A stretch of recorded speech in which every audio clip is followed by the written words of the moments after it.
Ya. Halo, kembali lagi di podcast Genbi Kaltim bersama saya JJ.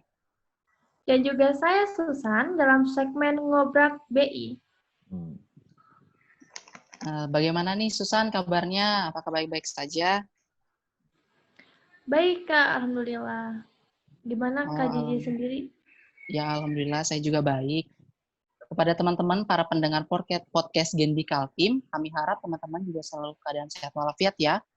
Terus mengikuti protokol kesehatan yang telah ditetapkan oleh pemerintah, selalu menggunakan masker, membawa hand sanitizer, selalu menjaga jarak, dan serta selalu mendengarkan podcast dari Genbi Kaltim. Mungkin para pendengar podcast Genbi Kaltim bertanya-tanya, segmen apa sih ini? Mungkin Kak JJ bisa jelasin dikit nih, apa sih itu Ngobrak BI?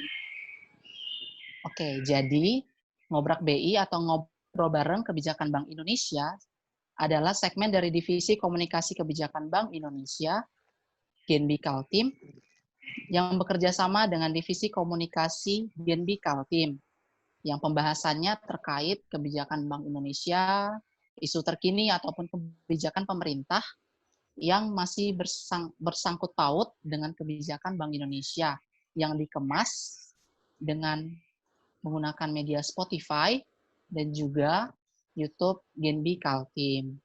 Dan tentunya yang akan dibahas di Ngobrak BI sendiri itu bakal bersama dengan narasumber yang berkompeten di bidangnya.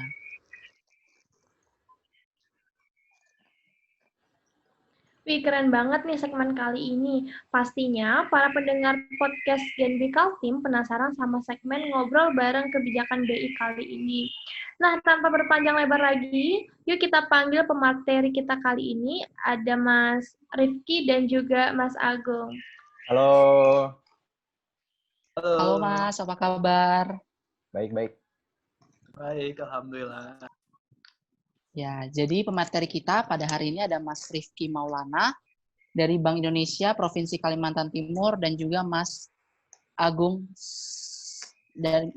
dari PT Telekomunikasi Indonesia, yang keduanya memiliki sesuai dengan tema kita pada hari ini terkait ekonomi digital di masa new normal. Jadi di sini kita udah nyiapin beberapa pertanyaan nih Mas Rifki dan Mas Agung. Yeah. Mungkin untuk dari Kak J untuk Mas Rifki duluan nih. Oke, saya ingin bertanya nih Mas, untuk Mas Rifki terkait ekonomi digital ya Mas. Yes. Kan kita tahu nih bahwa kita menghadapi masa pandemik gitu. Yeah. Nah, sebelum pandemik itu kan kita banyak nih orang ini belanja itu secara ya tatap muka lah, langsung ngasih uang kayak gitu. Nah, sekarang berubah nih sistemnya jadi mulai menggunakan HP lah gitu. Itu perubahannya seperti apa sih Mas? Secara persentasenya perubahannya kayak gitu. Saya boleh share screen? Boleh Mas, boleh. Share screen ya. Ya. Coba di enable dulu dong Mbak Sri kayaknya ya. Hostnya siapa nih? Oh iya. Ya. Saya.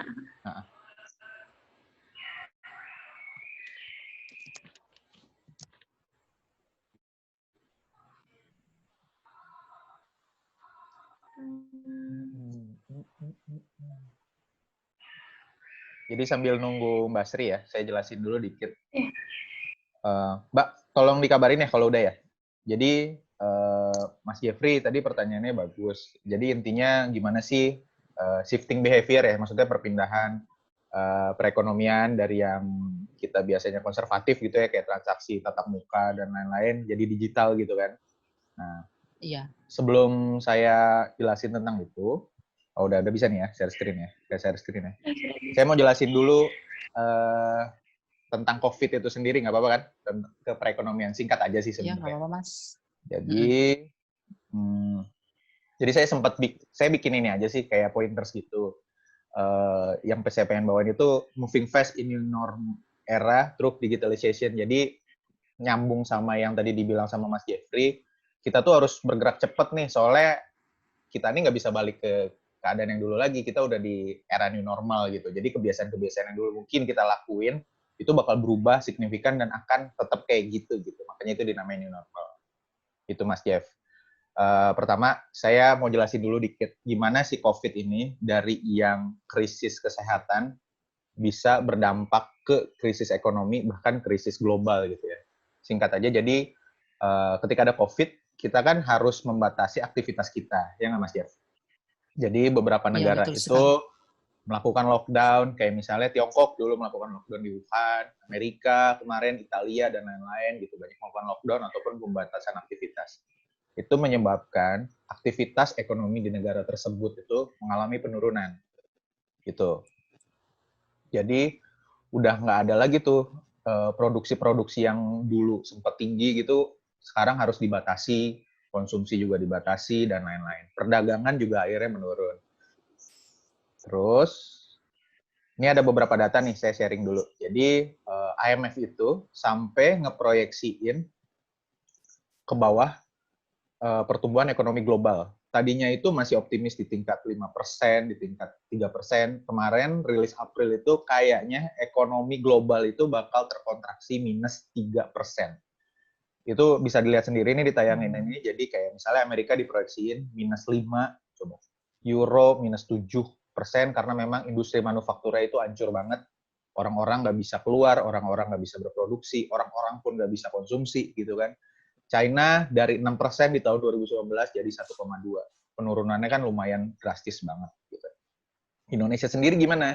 Indonesia sendiri itu diperkirakan ada beberapa proyeksi. Misalnya BI. BI kemarin sempat mengeluarkan proyeksi masih bisa tumbuh di 0,9% sampai 1,9%. Untuk Kemenkes sendiri kemarin Bu Sri Mulyani ngerevisi pertumbuhan ekonomi, proyeksi pertumbuhan ekonomi yang sempat dikemukakan pas awal-awal pandemi.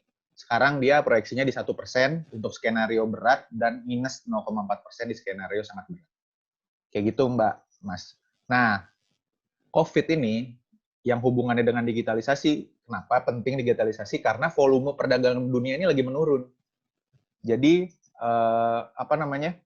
kan biasanya Kaltim deh misalnya contoh. Kaltim kan ditopang dari ekspor ke Cina, ekspor ke misalnya Eropa, ekspor ke Amerika dan lain-lain. Sekarang itu orang-orang udah menurun banget aktivitas perdagangannya. Itu sering kita sebut deglobalisasi gitu. Jadi ekonomi dunia ini lagi melemah, kita lagi mengalami deglobalisasi. Solusinya gimana? Solusinya untuk kita bertahan di sini adalah melalui penguatan ekonomi domestik melalui digitalisasi. Gitu. Karena kita udah nggak bisa aktivitas jual beli secara normal gitu, kayak kita ke pasar beli barang itu udah nggak bisa. Jadi emang semuanya itu harus digital, serba digital. Nah ini menarik nih, ini ada data dari BPS, kelihatan banget kalau misalnya nih data yang ini penjualan online di masa COVID-19 itu misalnya untuk bulan Maret itu naik 3,2 kali, 3 kali lipat berarti dari penjualan Januari. Ini pas COVID nih ya. Pas di April dia naik 4,8 kali dari penjualan di bulan Januari. Ini baru di Maret dan di April, belum di Mei waktu itu udah Lebaran, dan Juni juga sekarang juga masih berlanjut gitu kan. Bakal terus naik dan lain-lain gitu. Ini juga ada data dari BPS juga, katanya terdapat peningkatan sebesar 42% aktivitas belanja online selama COVID-19. Jadi emang kita tuh udah pelan-pelan shifting ke belanja online gitu, Mas dan Mbak. Nah ini fact juga sekaligus potensi sih menurut saya. Kenapa belanja online ini kayaknya bisa jadi salah satu kebiasaan baru di Indonesia, karena penetrasi digital kita itu cukup tinggi. Ini data dari We Are Social tahun 2019, kita itu penetrasi digitalnya itu maksudnya orang-orang yang terkoneksi dengan digital itu sampai 133%. Itu artinya bisa aja ada satu orang yang bisa punya 2 HP atau 3 HP, atau satu orang itu punya 2 sosmed atau 3 sosmed. Gitu. Jadi potensinya itu gede banget kalau kita mau emang ngembangin transaksi online atau perdagangan online ini.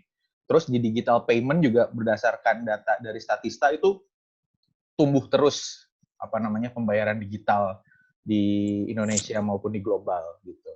Di Kaltim sendiri nih ada nih di pojok kanan bawah.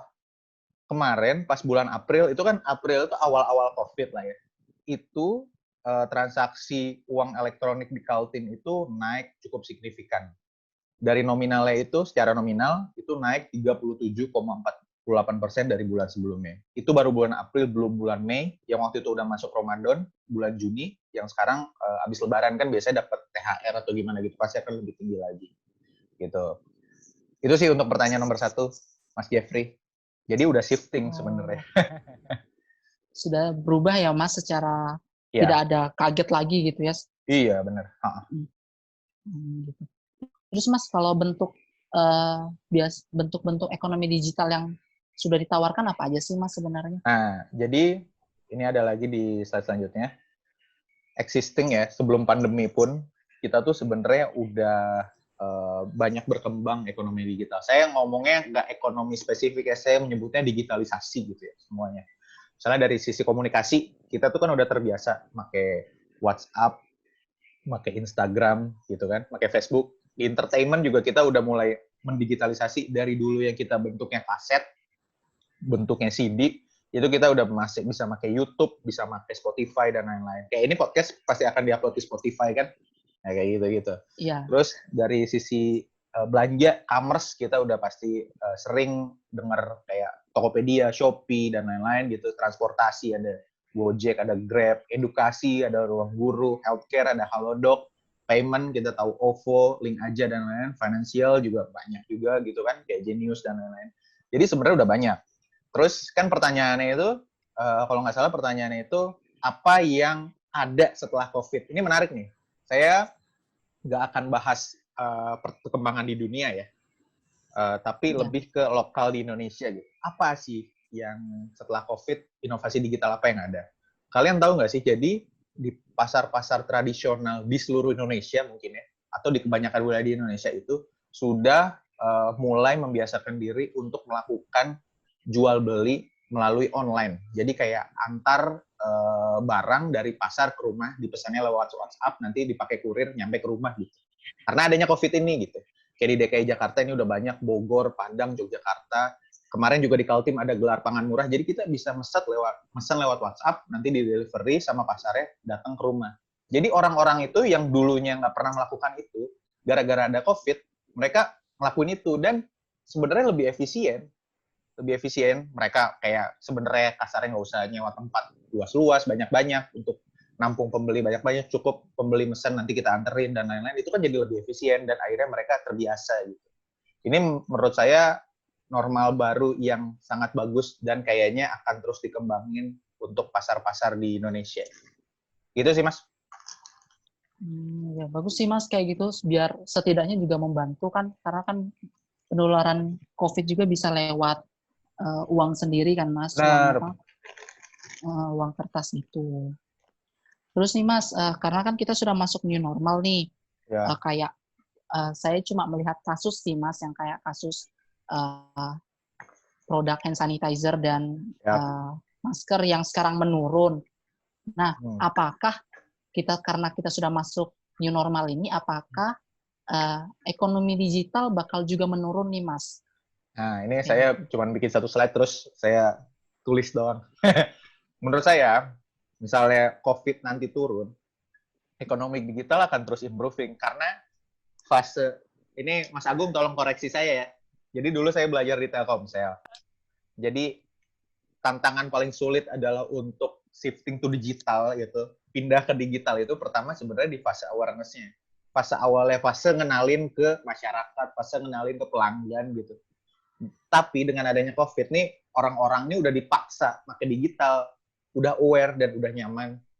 Jadi orang-orang udah tahu apa benefitnya pakai digital instead of kita kayak biasa-biasa gitu, konservatif. Kan itu cukup boros, terus boros waktu, boros uang juga dan lain-lain gitu ya. Jadi kita pasti menurut saya ketika COVID ini turun, ekonomi digital akan terus naik. Karena orang-orang udah sadar betapa efisiennya kita kalau melakukan digitalisasi di kehidupan keseharian kita gitu. Oke, terima kasih ya Mas. Materinya sangat berguna banget nih bagi teman-teman. Oh, saya ada satu quotes. Oh ya, boleh Mas. Ada satu quotes nih dari Nelson Mandela. Sorry, ini kelihatannya. It always seems impossible until it's done. kayak pasar tadi deh. Mungkin mereka nggak dulu mikir, aduh kayaknya susah nih gue jualan online, ngapain juga gue jualan pakai WhatsApp. Tapi ternyata pas dicobain, semua orang akhirnya sekarang pakai online dan ternyata emang lebih hemat secara biaya, secara waktu juga lebih hemat. Jadi emang bener kata Nelson Mandela, it always seem impossible until it's done. Jadi ini sisi baiknya dari COVID lah. Kita jadi terbiasa dengan digital gitu. Sekian dari saya. Assalamualaikum warahmatullahi wabarakatuh. Waalaikumsalam. Terima kasih Mas Rifki telah memberikan materinya. Kita lanjut nih ya ke materi selanjutnya nih, Susan. Silakan. Iya, luar biasa banget ya Kak Jep, materi dari Mas Rifki luar biasa banget ngebuka pemandangan kita tentang ternyata ekonomi digital tuh nggak cuma sebatas kamu belanja online aja gitu. Baik ke Mas Agung. Mas Agungnya ada? Ada kok. Bun. Baik. Tadi kan udah ngomongin kebijakan ekonomi nih ya, Mas. Nah, untuk pertanyaan pertama, kebijakan apa sih yang udah dikeluarin Telkom untuk membantu work from home selama pandemi ini? Kebijakan yang dikeluarkan Telkom ya. Saya izin share screen juga ya tadi di ini sama Rifki. Iya, boleh Mas. Boleh. Ya. Ini nggak akan banyak kok, nggak akan lama. Ya ini biasalah ini skin aja, kita cepet-cepet aja. Nah, dikit sih ya, latar belakang industrial engineer sama sempat di Telkomsel nih bareng Rifki. Ya, alhamdulillah ada beberapa awards lah ini. Doa orang tua sama terinspirasi dari Kang Rifki. Ini foto di sebelah juga ini. Waktu di sebuah negara harusnya ketemu Rifki juga. Ya, Ki ya. Cuma beda berapa stasiun kereta kayaknya coba ya. Iya, pernah sama-sama ke Italia, cuman beda acara gitu, nggak sengaja. Beda acara, juga harinya sama ya. Ya, next time lah mudah-mudahan bisa ketemu. Nah, itu saya industrial engineer, sekarang ya di Telkom, di kantor pusatnya ya, di TLT, sebelahnya kantor Rifki yang dulu. Oke, apa sih yang udah Telkom lakukan buat nge-support masyarakat di WFH era, di pandemic era? Ya, ini langsung aja sih, saya ngasih gambar-gambarnya ya. Ya, beberapa antara lain ya kita masih ini, karena pelanggan itu banyaknya di rumah, dan nggak bisa kemana-mana, mungkin ada yang kesel juga. Nah, kita kasih misalnya di tengah nih, free all channel.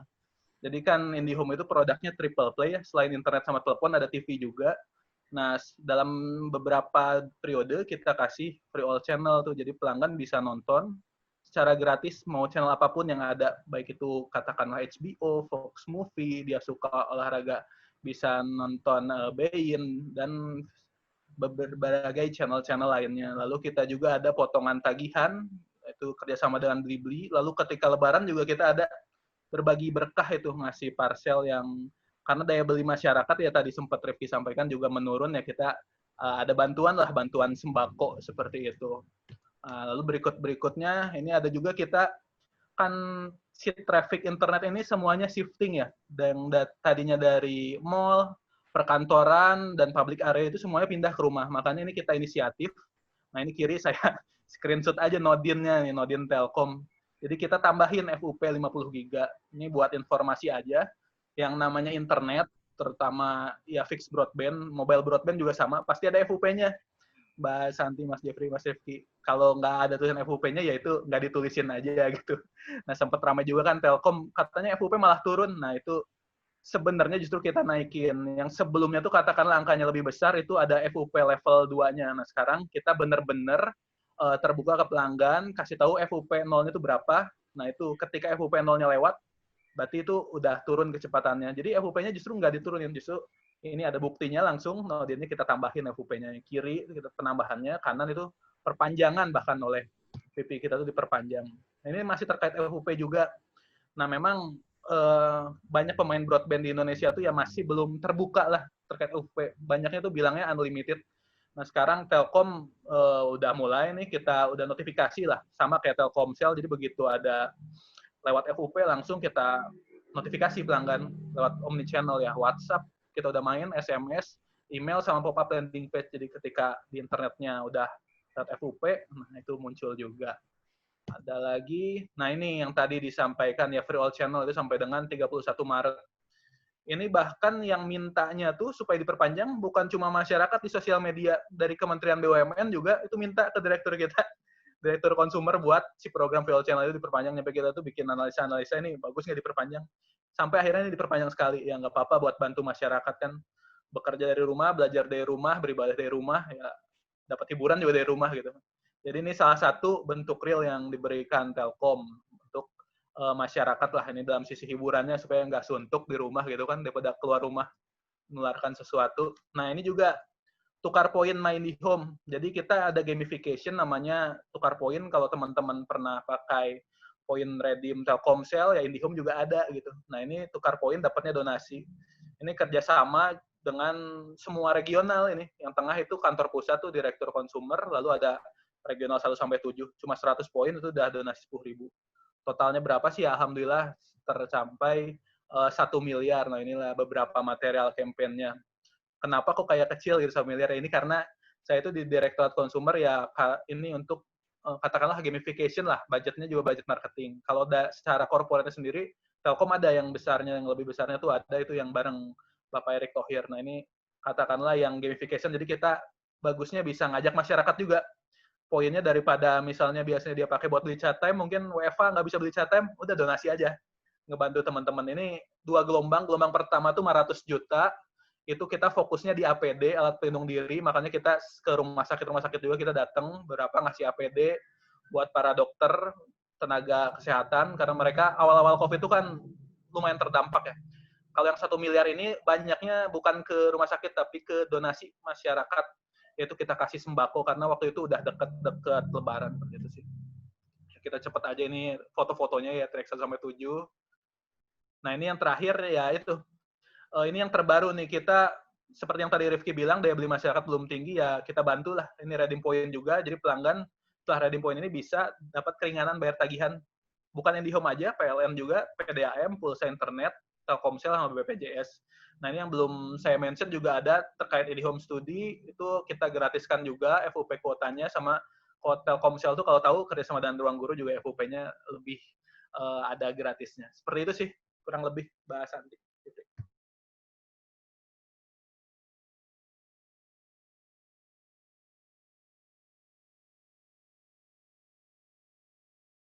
Cek. Di mute, Mbak. Oh ya, sorry. Yeah. Terlalu bersemangat. Jadi ternyata banyak banget kebijakan-kebijakan dari Telkom sendiri untuk membantu di fase atau masa wabah COVID-19 ini ya. Baik, untuk pertanyaan selanjutnya nih Mas, seberapa besar sih trafik komunikasi di saat wabah ini? Apakah meningkat drastis sekali atau biasa saja? Ya, traffic ya. Nih saya coba ada yang di-show juga sebelum ke traffic ini satu aja. Jadi ketika adanya WFH ini atau social distancing ya, ini ada society behavior yang shifting nih. Ini nanti berpengaruh juga nyambung ke traffic. Jadi kalau teman-teman pernah dengar yang namanya grafik apa yang ada late adapter, ada early adapter, ada laggard. Nah, sekarang tuh karena social distancing ini kebanyakan orang jadi early adapter. Ini adalah ada research di Cina berapa persen orang yang mencoba hal-hal baru. Jadi ketika social distancing banyak orang yang mencoba hal baru. Seperti misalnya online consultation yang tadinya nggak pernah, nah sekarang di era WFH 34% tuh nyobain online konsultasi. Kayak saya juga nyampe sekarang belum sih cobain Halodoc.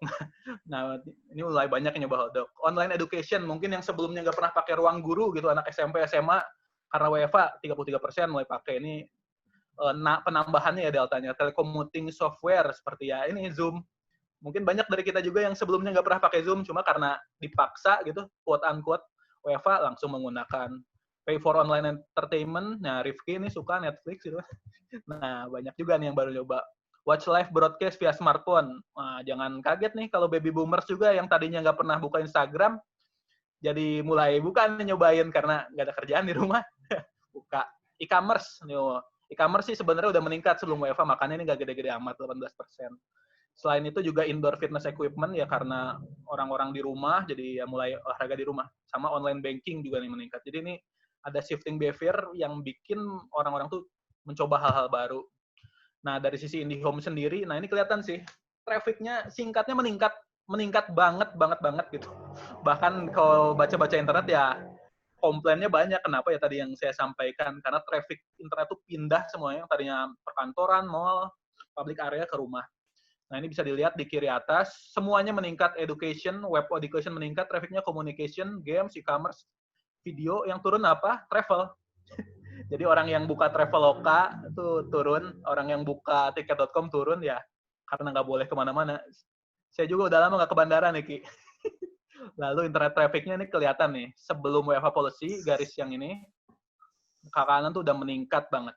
Nah, yang menarik sama yang terkenal nih, kiri bawah nih, itu bisa dilihat tuh growth-nya. Aplikasi apa tuh yang paling gede? 4 digit. Zoom tuh 7.800%. Google Classroom juga ternyata banyak belajar dari rumah, 3.100. Ruang Guru 100%. Netflix juga meningkat. WhatsApp sih karena orang udah banyak, jadi growth-nya nggak gede-gede amat ya. Mobile Legends nih. Ki, masih main Ki? Kagak. Internet usage story commerce juga masih ada peningkatan. Selain internet, ini yang 4 kiri ini internet, di kanan juga UCTV viewers. Ini meningkat juga nih. Orang nggak ada kerjaan ya udah nonton TV aja. Oke, berikutnya ya sama sih ini.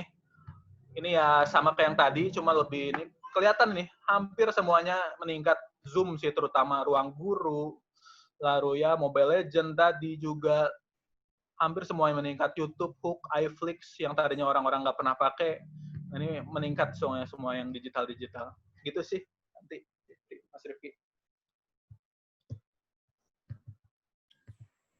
Jadi ternyata trafiknya sangat meningkatnya drastis banget ya Mas, sampai ada yang 4 digit, bahkan yang kayak bisa dibilang aplikasi-aplikasi nggak pernah kita pakai, malah naiknya ribuan persen gitu. Nah, untuk pertanyaan terakhir nih Mas, kita tuh sering banget dengar frasa kayak gini, memberikan layanan dan solusi digital mobile yang melebihi ekspektasi para pengguna.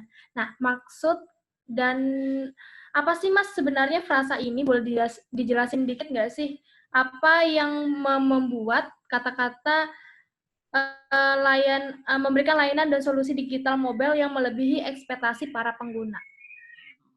Jadi kalau teman-teman pernah dikit-dikit belajar marketing ya pasti tahu ini namanya ya diferensiasi. Jadi selain produk ya kita on top-nya juga harus ada fitur. Karena biasanya kalau internet ya paling yang ngebedain apa sih, paling kecepatan internetnya aja sama ya mungkin servisnya. Nah ini biasanya yang membedakan fitur. Nih beberapa fitur-fitur yang kita berikan lebih buat pelanggan IndiHome karena kita memberikan loyalty yang lebih. Nah ini sebelumnya saya mau ngasih tahu dulu kenapa sih loyalty penting ya. Ini ada beberapa research, 71% orang yang di riset itu bilang bahwa brand dengan loyalty program yang baik itu yaitu meaningful lah buat brand relationship antara customer sama si brandnya. Lalu di kanan juga bisa lihat 70% tuh pelanggan bilang mereka bakal lebih merekomendasikan brand dengan loyalty program yang baik. Ini Net Promoter Score nih kalau pernah dengar ya. Jadi kemauan orang untuk mempromosikan produk dengan sukarela gitu. 77% juga bilang mereka more likely to continue doing business with brand. Ini customer loyalty nih. Nih makanya yang 65%, nah ini menarik 65% ini upselling cross-selling. Jadi kalau program loyalty-nya tinggi, ya kemungkinan pelanggan juga akan meningkatkan ininya. Lalu apa sih program loyalty Telkom yang sempat kita kasih? Nah ini banyak. Yang tadi sempat disampaikan partnership e-commerce dengan Blibli, kita kasih juga. Lalu ada, kita tahu juga high value customer, open all channel. Kita juga sekarang udah mulai nih personalized loyalty ketika ulang tahun ya seenggaknya kita kasih selamat lah gitu. Dan juga ada point redeem yang tadi sempat disampaikan. Ini IndiHome Gathering kita juga ada, cuma sekarang karena masih social distancing belum dilakukan, mungkin tahun depan. Ini cepet aja, Telkom juga udah mulai nih, high value customer. Dulu Rifki di Telkomsel pasti pernah nih main customer tab, jadi ya ada namanya Ki. Ini customer tab-nya Telkom Ki. Oh gitu ya, itu gue yang bikin sih dulu ya? Benar. Jadi kalau masuk plaza, udah antriannya lebih cepat nih. Kalau yang APC 14 menit aja. Terus TTR comply-nya juga lebih cepat. Jadi kalau dapat tiket, ketika teman-teman misalnya jadi pelanggan prioritas Telkom, itu lebih cepat tuh. MTTI-nya, underspec-nya itu lebih cepat, lebih bagus lah. Service levelnya kita kasih yang lebih tinggi. Apalagi misalnya ya ini IndiHome Point Program juga. Ya kita bekerja sama udah sama ratusan merchant tadi yang disebut ya. Blibli terutama, terus juga chat time itu udah, kita udah juga sama bioskop-bioskop. Nah, sekarang si UEFA ya. Ya, banyak lah yang kita berikan itu buat IndiHome Point. Dan terutama yang sekarang kita galakan ya donasi, sama ada juga undian penuh berkah. Kalau tahun kemarin tuh hadiahnya nyampe rumah, itu kita kasih. Yang sekarang bentuknya uang lah. Ini mudah-mudahan bisa ngebantu juga tuh daya beli masyarakat. Apalagi ya. Ya, terakhir sih kita banyak juga gamification biar seru-seruan aja di pelanggan, kayak sosial media race lah gitu. Ketika Agustusan kita ajak pelanggan buat selfie, nanti kita kasih hadiah juga, kasih gimmick. Yang tengah nih, yang tadi ada grand prize-nya rumah, mobil, segala macam. Umroh juga. Kalau flash point. Itulah sedikit-sedikit, jadi kita nggak hanya memberikan digital service yang baik, internet yang baik, kita juga ngasih fitur yang mudah-mudahan nggak cuma rame-ramean, tapi kayak tadi bisa ngebantu masyarakat, ngebayar tagihan jadi lebih mudah. Mudah-mudahan bisa ngebantu growth ekonomi juga nih ya, Ki. Mudah-mudahan bisa lebih dari 1% lah. Amin, amin. Ya sih, tadi Rifki tutup dengan quotes. Saya boleh ya izin tutup pakai quotes juga ya? Nah, ini Rifki suka Boleh winter banget. is come. Dulu dia suka bilang winter is come, itu dari film apa? Ini Bun, Valar Morghulis Bun. Oh, itu dipakai. Ya, cocok.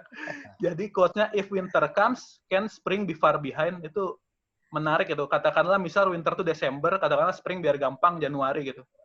Desember tuh ke Januari, kalau kita mundur, mikirnya ada di belakang tuh sebenarnya 12 bulan. Tapi kalau kita mikirnya ke depan, Desember ke Januari itu cuma beda sebulan kurang gitu. Yes. Katakanlah sekarang tuh kita lagi winter. 1% atau ya 2% lah.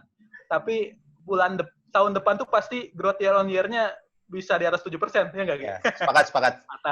Masuk dikit aja.